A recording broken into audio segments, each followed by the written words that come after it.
Before we begin today's episode, we're excited to announce a giveaway. We're giving away a 4K disc copy of Arcane Season 1, the Netflix original series starring Ella Purnell and Haley Steinfeld. And to enter, all you have to do is follow us on Instagram or Twitter at Film Optix, that is Optix with an X. And for a bonus entry, leave us a 5-star rating and review on Apple Podcasts, and then send us a screenshot of said review at Film Optix. Again, that's Optix with an X at gmail.com. Or you can send us a direct message on Twitter or Instagram as proof for your bonus entry. You'll find all of our social links in the episode description, and the winner will be chosen on Tuesday, November 12th. May the odds be ever in your favor.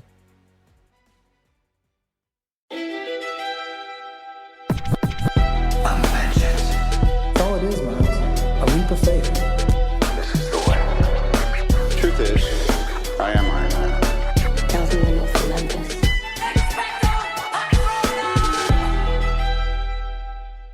Hello, critics, non-critics, and friends. Welcome to the Film Optix podcast, where we take a glance into blockbusters, indie films, and everything in between.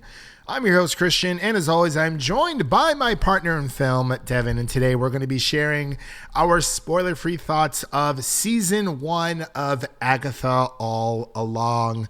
But before we begin today's episode, you can listen to our podcast on podcast platforms around the internet. That includes Apple Podcasts, Spotify, Google Podcasts, and more.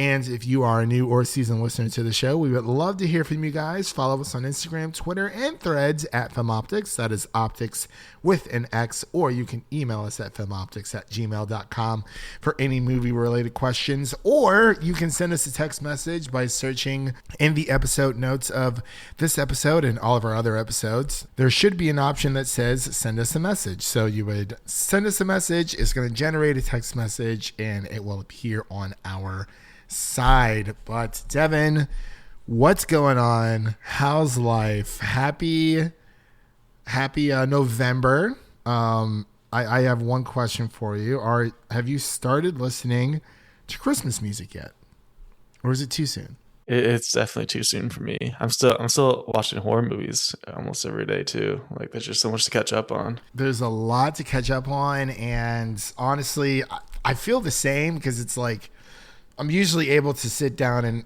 at least watch some new horror movies, and like a mixture of new and old. I only got through the first Fear Street this year, and I was like, man, no, it's such a good trilogy. Very, very excited that we're getting another movie next year. But I know what you mean. It feels like spooky season came and went too fast. And it's like, I think part of it was that I'm not sure how the weather has been up in Ohio, but here in Tennessee, it has been oddly warm, and it's still it's been warm. Surprisingly warm here too. I don't like it, Devin. I don't like it at all. The global heat death of the world. Yeah, It's coming. it's definitely coming, and I'm like, this is no bueno. I'm not feeling it whatsoever. So it's like, I was trying to get into, I still haven't started Harry Potter yet this year, Devin. There's just so much. I haven't been able to start. There's too much to watch. Literally, there's too many things to watch. It is insane. I have Cobra Kai. I got to watch the next part of that. I got Arcane Season 2 coming out. Dune Prophecy. We're talking about Agatha All Along here today. But yeah, I did start listening to a little bit of Christmas music. Specifically, just more so Mariah Carey. But I like to grace November with the Christmas spirit. But I do recognize that, Thanksgiving hasn't hit yet. But at the same time, it's not that I'm excited to get towards the end of the year. I just love Christmas that much. More so than Thanksgiving. But I still love Thanksgiving. So, but yeah, I'm glad that you've been doing well. Assuming that you've been just, like you said, watching horror films. There's a few that I still need to get through myself. It's been a lot. I've been very busy. I'm sure you've been very busy as well. So let's just talk about some Agatha All Along here. So without further delay, we're going to get right into our reactions, our breakdown of Agatha All Along Season 1. Does this look centered? Let me see. Maybe if I just put it a little more to the... No, leave it up. It really elevates the space. Oh God, am I the first to arrive? The rest will be here soon. Please, come in. Right, Agatha? I don't care, man. Whatever she wants. Can I interest you in a pre-road appetizer?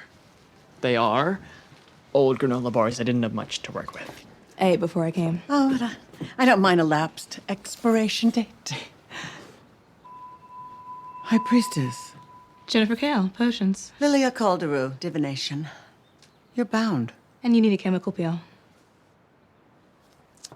This is never gonna work. Your front door is missing. Alice, how did you... I'm an ex-cop. It's gonna be the answer to a lot of questions. Well, gang's all here. Let's hit the road. And we are back with our Agatha All Along Season 1 spoiler review. Man, it feels like it's been a long time coming, but this series is created by Jack Schaefer and stars Catherine Hahn, Joe Locke, and Sajir Zamata, just to name a few. But for those who are not familiar with Agatha All Along, this is effectively the continuation of WandaVision / Doctor Strange Multiverse of Madness.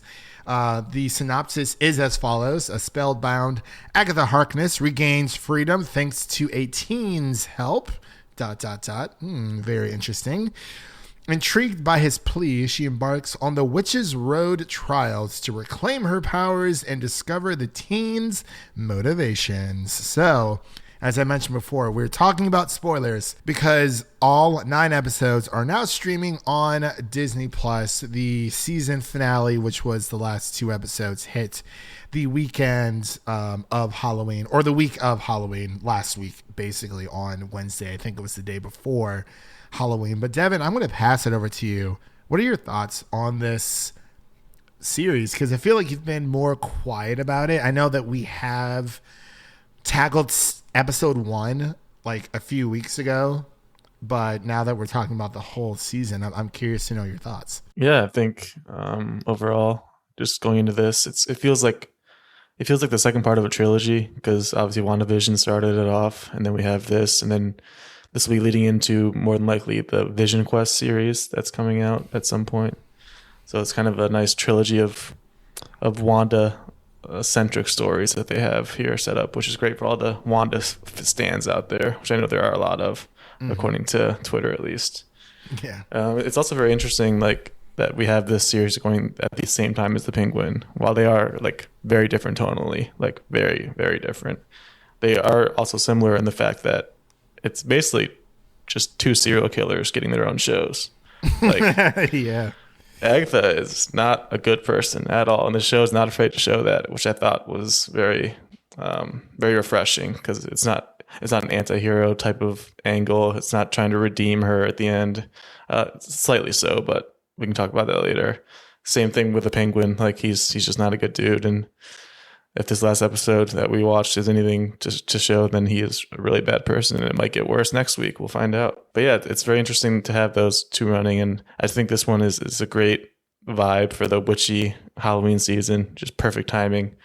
I think overall Marvel can learn a lot from this series, where most of the sets were practical. The budgets were not like ballooning and like swelling up to the $200 million or whatever it is for the TV series Secret that they've Invasion. had. Yeah, the budget kept pretty low. Practical sets, like nothing too crazy. Like, they can definitely build off of this, where not everything has to be a huge budget show, especially for TV, where you can kind of focus more so on the storytelling, which I think is what they did here. And I think that really benefited them in the long run, because there's a lot of characters here that people can fall in love with, and then a lot of storylines that they can attach to. I think they did a good job for the most part of kind of wrapping up those characters and their storylines. There are some characters where you definitely wish you could have seen more, specifically Jennifer Kale. And I kind of wanted to see more of Rio as well. Just her background with Agatha and how they were in the past as a partnership, which was interesting. We never really got to see much of that. So they definitely felt like they were kind of I'm not sure if it was they were restricted because of the episode count or if it was budget reasons, but they definitely could have used another episode in there, kind of showing some more backgrounds, because most of the characters got their own moments or even their own episodes. Like episode 7 was focused mostly on Lilia Caldero, which is a great episode. She definitely got her nice send off there. And then I think the finale was very interesting because it feels like episode 8 was the finale, and then episode 9 was like the epilogue. Yeah, I agree.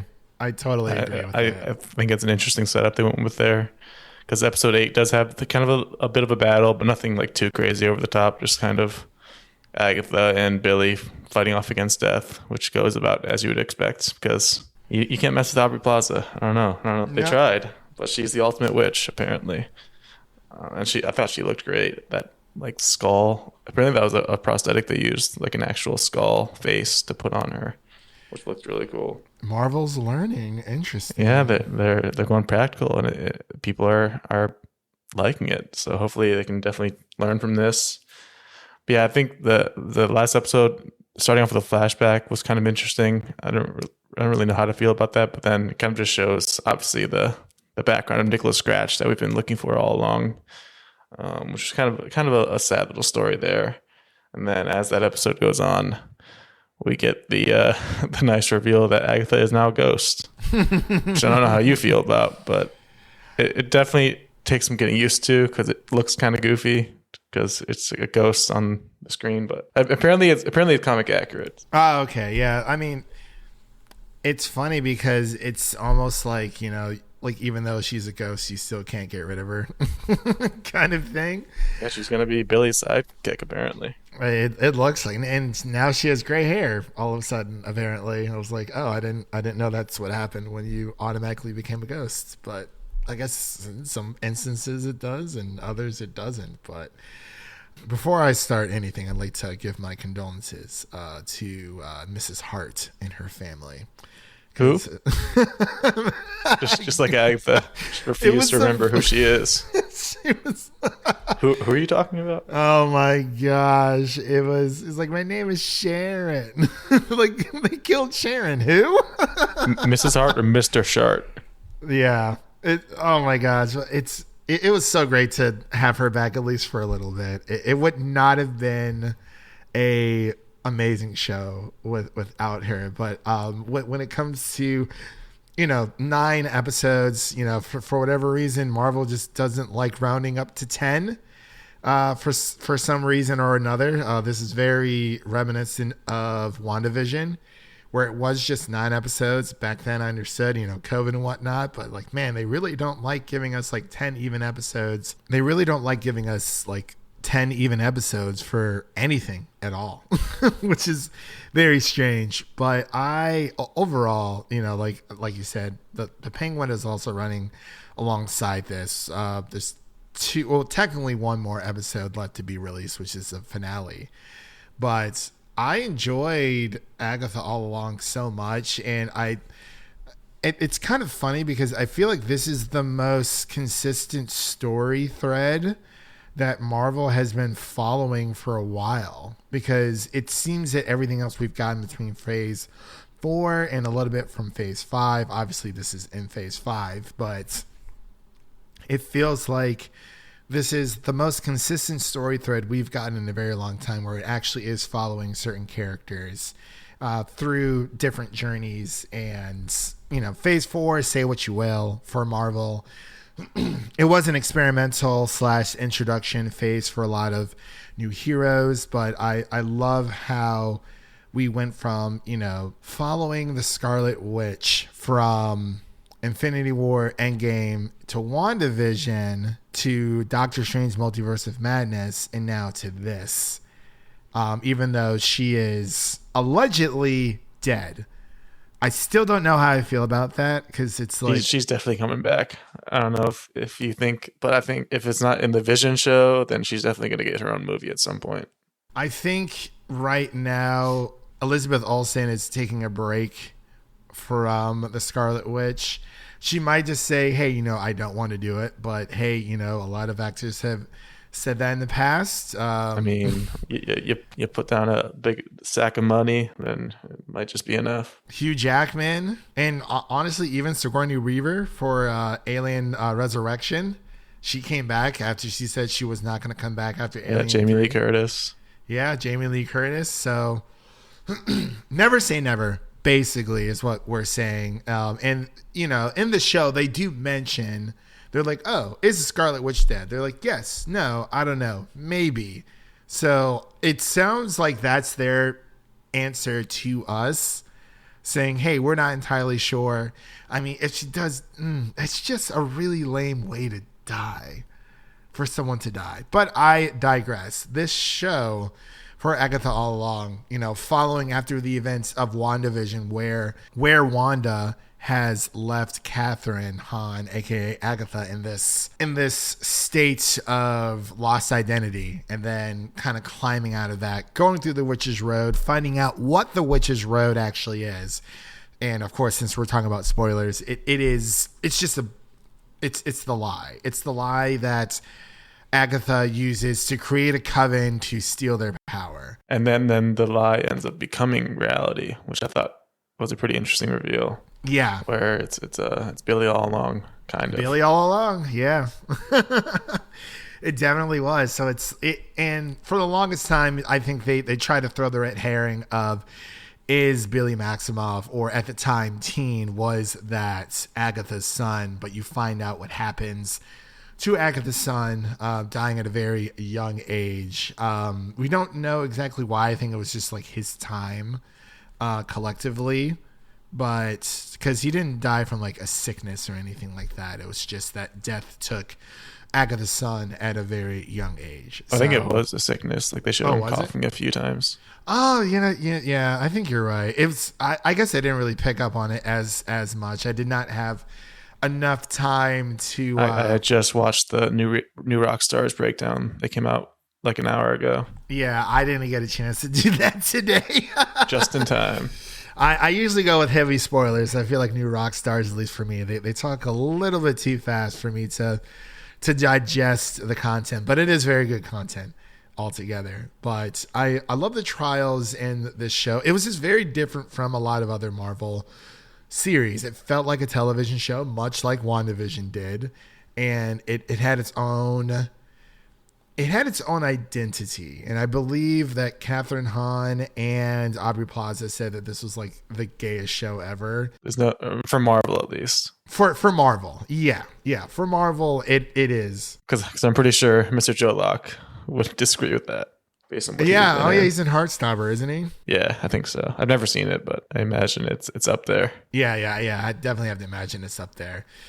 But yeah, I mean, just at first, you know, like you're like, okay, they're going through the Witch's Road, but there's a lot of twists and turns that happen where, you know, a lot of the main casts, they start dropping like flies. And it's crazy to think that Billy is the one who created this quote unquote Witch's Road, but it was all to effectively find Tommy, which is interesting. So it's like that makes me wonder if Wanda is alive or not, because Billy says he can feel his brother, but he can't feel his mother. So it's like, okay, maybe she is gone, or she's coming back as some type of, I don't know, Force ghost or something, like Agatha has towards the end of this episode. But yeah, she really is a Force ghost now that I think about it.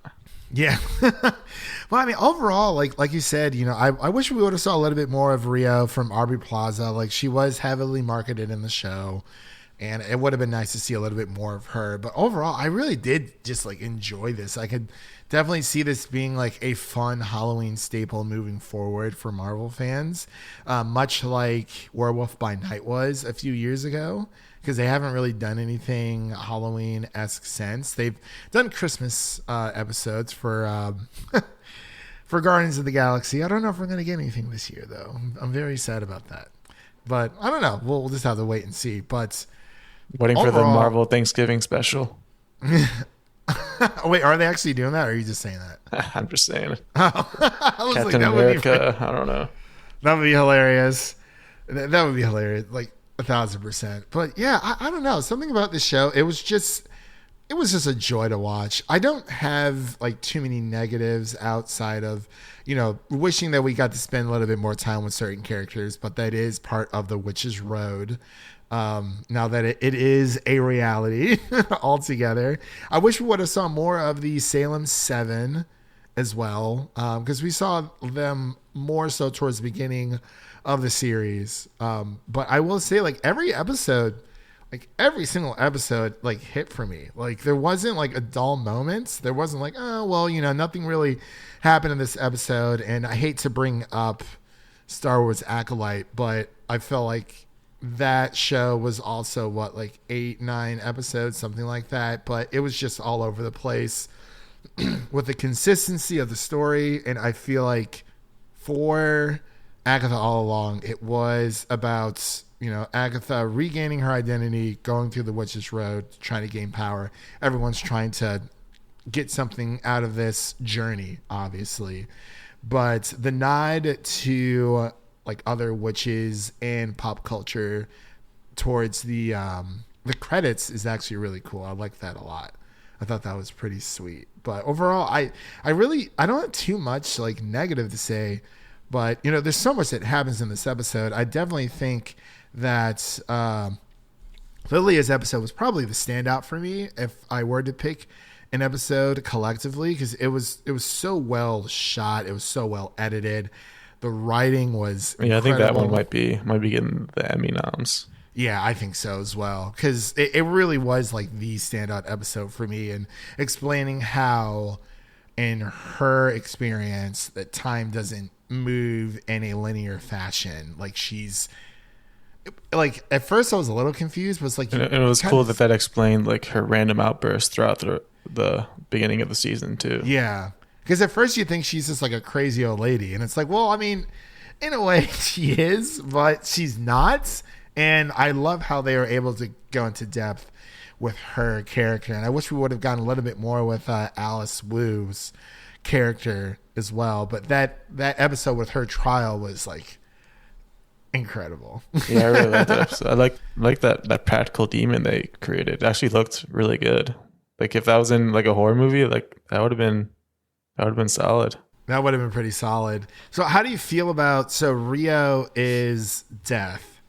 So is Death the daughter of Mephisto? If I have that right? They did name drop Mephisto. They keep doing this to us. They keep doing this to us. Like, Jennifer Kale's character, she's like Mephisto. I was like, I love that they brought that back, but I hate it at the same time, because for anyone out there who knows, when Phase 4 was starting off with the WandaVision, I have never seen so many people online, so many of my friends just in real life, I've never seen so many theories thrown into a single television show in my entire life. There was way too much going on. It was extremely stressful, but it was a lot of fun because the episodes were incredible. But I'm hoping we get Mephisto reveal soon. I think the rumors are that he's going to show up in the Ironheart series. Oh yeah, that's because that's coming out 2025. Yeah, Marvel is getting ready for the 2025 movie and television slate. TV, we got a lot really coming out.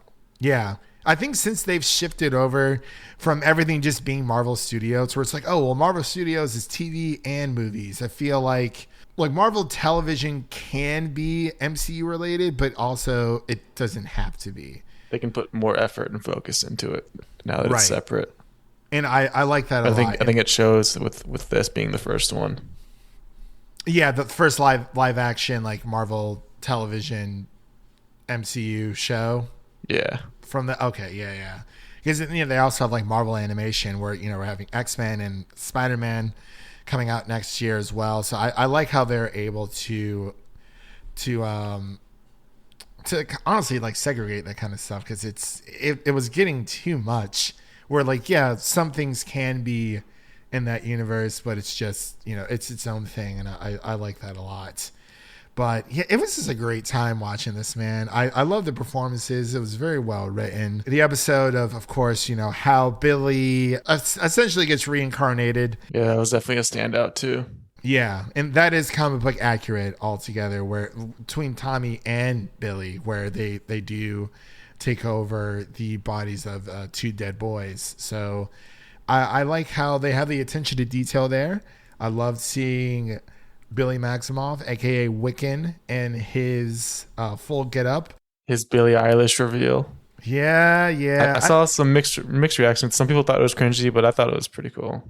It was a little on the nose, but yeah, I mean, like, you know, if it's on the nose, that's totally fine. I was more concerned about, I was like, okay, like that's his crown, but like, where's the rest of his outfit? I was like, I hope he's not going to just be walking around. You know, they gotta like, save that for finale. Yeah, for sure, absolutely. I mean, heck, we got the same like mother like son. I actually think he looked pretty cool at the end.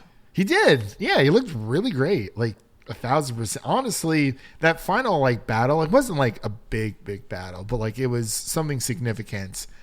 And I love how Agatha kind of just gives in to death, where it just that kiss of death finally kicks in. It's so crazy because like obviously, like you said, Agatha is like a serial killer. That reveal was kind of crazy in the final episode, where she just, like, for 100 years, just been murdering every witch there is. It's like, oh, okay, so she has been doing this for a while. That was a cool montage with the song and everything. I love it. And honestly, like that song, both versions, like the acapella and like the 70s, 80s kind of, I believe it was written by the Frozen duo. Well, hats off to them. I think they know what they're doing by now. Oh yeah. Oh yeah. We got Agatha All Along, the banger, the original banger, and then we got the Witch's Road. It's just so it appeals to like the, I can't even say like the musical nerds or theater kids in general. It probably does. It definitely did for me. I was like, this is just so cool. But yeah, man. Did you have? I'm sorry, I've been hogging the mic. Have you like? How do you feel about this season overall? Like, well, guess what? Let's get into our final thoughts and ratings, because I feel like we've been going here for a bit. But final thoughts and ratings for the series overall. Like, how do you feel about this show, and would you like to see Marvel continue on this direction of effectively lower budget TV shows, where I think hopefully they're starting to like understand that, hey, we don't have to sink all like a movie related budget into a TV show. Like, practical effects really helped out here. But I wanted to just get your final thoughts and your ratings of the season overall. And do you think there's going to be a season 2? Yeah, I think Marvel can definitely take away some nice lessons from this one, like you mentioned. Definitely, when it's applicable, just kind of stick more to practical, because I think people appreciate it a lot, especially nowadays where CGI has become such an issue with the time crunch and just how it looks overall, where the quality has just gone down because these companies don't have enough time to really put in the effort to create a good product in the end. So if you can stick to practical, I mean, I understand it probably depends on the show. Like, obviously, for a show like this or Daredevil, where it's more grounded, you can definitely do more practical and not have as much CGI. But then for something like maybe Ironheart, like when people are flying around in Iron Man suits, like, sure, that's going to be require more effects, and that's probably going to be more expensive. But depending on the project, I think you got to stick more practical when you can. As far as like the show goes, I think it's a great contained story, but I also like what it sets up moving forward with these characters. Like, all I can keep thinking about with Rio/Death is having Thanos and Deadpool like face off, fighting for her, because they both have histories with Death. I believe initially Death was the reason that Thanos snapped, or was a part of it. And also Death and Deadpool also have a romantic past in the comics, which is very interesting considering Deadpool is kind of single now, because Vanessa from the first movie, or the first two movies, was not in Deadpool and Wolverine with the rest of the pals, which was interesting, because I think people kind of expected her to be there, but she just wasn't there. So yeah, it could be could be something very cool there, because they did say that Rio/Death will be appearing in further projects. So we're going to be getting more Aubrey Plaza, which is great. She looks great. She's got that skull face. And then also setting up Billy's future, where he's going to be searching for Tommy. I think that could be a really cool story too. I'm very, very excited to find out who's going to be playing Tommy and where Tommy is. But it was also I got to give a quick shout out to Mr. Ralph Boner making an appearance. He did have his little appearance. You got to throw him back in there, we also had they said it wasn't Hulkling, but Billy's boyfriend was in the show briefly. We don't really know who exactly it is, but in the comics wise, Billy and Hulkling are a couple, so that could be who that is, or at least setting up to be. Interesting stuff. But yeah, so I guess for ratings, how would you rate this out of 100? This season of television? Yeah, I think it's a great Halloween, like witchy, hocus pocus vibes type of story overall. I think it's great timing for that, and I think it definitely appeals to a very different audience, which is definitely it's good to branch out. It's not everything's going to be just the normal action comic book superhero TV show. Like it's fine to branch out and find new audiences, which I'm guaranteeing this one did, because even my sister, like, who doesn't care about Marvel really, like, she has been seeing a lot about Agatha All Along on TikTok and everything. People have just been theorizing about it because it reaches that different audience of the younger and the LGBTQ audience that a lot of the other shows haven't reached. I think that's really cool. And welcome along the MCU train. I'm sure they will not be tuning into everything, but as long as Agatha gets your attention, that's fine. Like I said, I think a couple of the characters definitely got left behind as far as time and background given for their characters. Jennifer Kale and Rio being the two that I can think of off the top of my head, because every other witch in the coven got their own backstory and their own send-off in a way, and those two didn't really get much as far as that goes. That's really my main issue is those two components. I think it definitely could have used another episode. I do think it was interesting that they went with like a finale and then an epilogue type of setup. Definitely was different. I think that was a good way to go about it. So as far as a score would be, I'd probably go with around like 82 overall. Yeah, like it's definitely super solid. It's up there as far as MCU shows overall. It might be definitely top 10, probably top 5, depending on how things shake up. I haven't really looked at it, but yeah, TV show wise, I think right now, like not even live action, just in general, when it comes to Marvel, it's X-Men 97. That is. Yeah, it's gonna be tough to beat that one if you're combining the two. Yeah, quite literally the best thing that they have ever done thus far.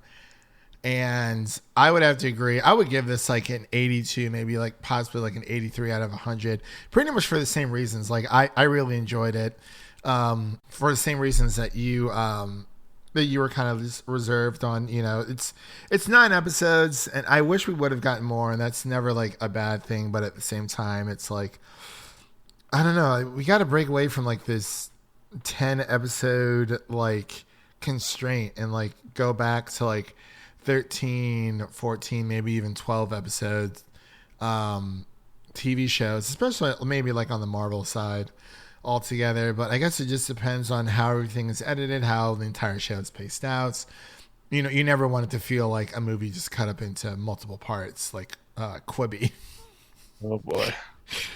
Gosh, we were so excited for that, and it just didn't work. But so yeah, cursed. It was cursed, man. But I would definitely give this like an 83 out of 100.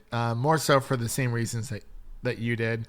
Definitely wish they would have focused on more characters. There's just never enough time to give as much options or as much limelight to everyone as much as you want it to be. But I like the ending. I like how they were able to kind of like obviously leave it open-ended, but it is like a finale and then epilogue type of show. And I was like, oh, that's different. I never really thought of that before. And I liked it. It kept me intrigued, and I'm very excited for the future and to see what comes next. So an 82 out of 100 from Devin and 83 out of 100 from me. So this is going to be a median score for the official podcast of 82.5 out of 100. And that does conclude today's episode. If you enjoyed what you heard, make sure to subscribe to our podcast on your preferred podcast platform of choice. Make sure to follow us on Twitter, Instagram, and Threads at Film Optix. That is Optix with an X. And don't forget to share an episode of our podcast with a fellow movie lover, whether it be your mother, your brother, or your significant other. Spread the love for the Film Optix podcast with a movie lover in need. And now let's take a sneak peek of what's coming up next on the show. We're going to be covering The Penguin. Of course, we're going to be doing a season 1 review of that, spoiler free. We're also going to be covering possibly maybe Heretic. It looks really good. I'm very excited for that one. If anything, there's also, we're going to be covering movies such as Wicked and Gladiator. We are hitting towards the end of the year. Red One as well. Oh boy. I'm so excited for that. I'm so excited for that movie, The dude. Netflix movie come to life. Basically, yeah. But it just looks so gosh darn good. Or at least so much fun, I should say. And I believe Devin and I are also going to be covering A Real Pain, which is directed by Jesse Eisenberg. So very excited for that. So that's going to be coming later in November, as well as the other movies I mentioned earlier. Moana 2 coming up this year. I didn't even realize. They're sneaking that one in there. Yeah, they really snuck. Disney definitely snuck that in. They were like, "Oh, you thought you're gonna end the year with Gladiator and Wicked," but then again, we got December coming up too. Maybe we'll see another Violent Night. I don't know. Or maybe Red One will scratch that itch for us. But those are just a few titles that you're looking forward to us covering here for you guys. As of right now, when it comes to new review releases, you can listen to our Venom: The Last Dance review, as well as my breakdown of Arcane Season 1, the 4K Blu-ray breakdown, as well as Smile 2, and a few others. Like, my gosh, The Wild Robots. Go back and listen to our episode 1 and 2 breakdown of Agatha All Along. This is pretty much the rest of the episodes that we covered here today. But yeah, definitely check out everything that we have to offer. We love you guys, even though sometimes it feels like we're speaking into the void. It's all good to go, you know. But with all that said, thank you all for listening. If you enjoy the show, please take a moment to leave us a 5-star rating and review on Apple Podcasts and Spotify. And stay connected with us by following us on Twitter, Instagram for the latest updates. That was Devin, and I'm Christian, signing off. And remember, life is like a movie. So go out there and make it a blockbuster. Peace.